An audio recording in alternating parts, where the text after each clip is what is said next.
Hi hello అండి. ఈరోజు ఈ వీడియోలో ఇలా బ్రెడ్తో స్నాక్ ఐటమ్ అనేది ప్రిపేర్ చేసి చూపిస్తున్నానండి. ఇది చాలా సింపుల్గా ప్రిపేర్ చేసుకోవచ్చు.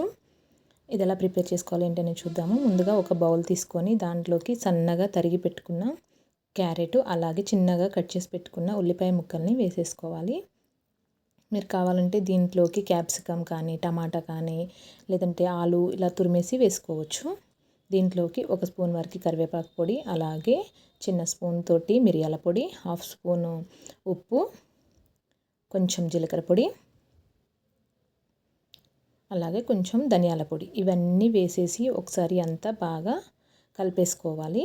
నేను దీంట్లో కారం అనేది ఏమీ యాడ్ చేయట్లేదండి. మీకు నచ్చితే సన్నగా కట్ చేసి పెట్టుకున్న మిర్చి కూడా వేసుకోవచ్చు. ఈ విధంగా అంతా కలిపేసి 1 కప్పు వరకు శనగపిండి అనేది మొత్తం వేసేసుకొని దాన్ని కూడా అంతా మొత్తం కలిపేసుకొని దీంట్లోకి కొద్దిగా వాటర్ అనేది యాడ్ చేసుకుంటూ ఇక్కడ నేను చూపించిన విధంగా కన్సిస్టెన్సీ వచ్చేలాగా కలుపుకుంటే సరిపోతుంది.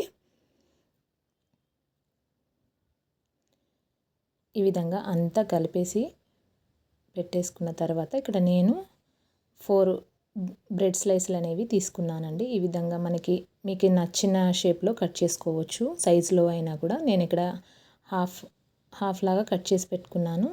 అలా హాఫ్ పీసెస్ని ఈ పిండిలో ముంచుకుంటూ మనము పెనం పైన కాల్చుకుంటే సరిపోతుంది. ఇలా స్టవ్ పైన ఒక పెనం పెట్టేసుకొని దానికి ఆయిల్ అనేది అప్లై చేసేసుకోవాలి. మొత్తం ఆయిల్ అంతా అప్లై చేసుకున్న తర్వాత ఈ విధంగా ఒక్కొక్క బ్రెడ్ ముక్కను తీసుకొని ఇందులో డిప్ చేసుకుంటూ ఇలా పెనం పైన పెట్టేసుకుంటే సరిపోతుంది. తక్కువ ఆయిల్తో మంచి స్నాక్ ఐటమ్ అనేది ప్రిపేర్ అవుతుందండి. పిల్లలకి ఇలా టిఫిన్ బాక్సులలో స్కూల్కి పెట్టి పంపించవచ్చు. ఈవినింగ్ స్నాక్స్ లాగా, ఈవినింగ్ లైట్గా తినాలనుకున్న వాళ్ళకైనా ఇలా చేసుకోవచ్చు అండి. చాలా బాగుంటుంది. ఈ విధంగా మనకి ప్యాన్కి సరిపోయాన్ని పెట్టేసుకొని మంచిగా 2 వైపులా గోల్డెన్ బ్రౌన్ కలర్ వచ్చేంత వరకు కాల్చుకోవాలండి. ఇలా మనకి ఎక్కడన్నా ఇలా ఈ పిండి అనేది బ్రెడ్కి పట్టకపోతే ఇలా స్పూన్తో అయినా పెట్టేసుకోవచ్చు. వేసిన వెంటనే కదపకుండా ఒక 2 మినిట్స్ ఇలా మొత్తం కాలిన తర్వాత సెకండ్ వైపుకి టర్న్ చేసుకోవాలి. ఈ విధంగా మంచి గోల్డెన్ బ్రౌన్ కలర్ వచ్చేంత వరకు వీటిని కాల్చుకుంటే సరిపోతుంది. చాలా అంటే చాలా టేస్టీగా ఉంటాయండి. ఇలా టమాటా కెచప్తో కానీ లేదంటే మయోనీస్‌తో అలా మనం సర్వ్ చేసుకోవచ్చు. ఇందులోనే మిర్చి అలా అన్నీ వేసుకున్నా కూడా ఎటువంటి కెచప్లు అవసరం లేకుండా డైరెక్ట్గా తినేయొచ్చండి. చాలా బాగుంటాయి టేస్ట్ అనేది.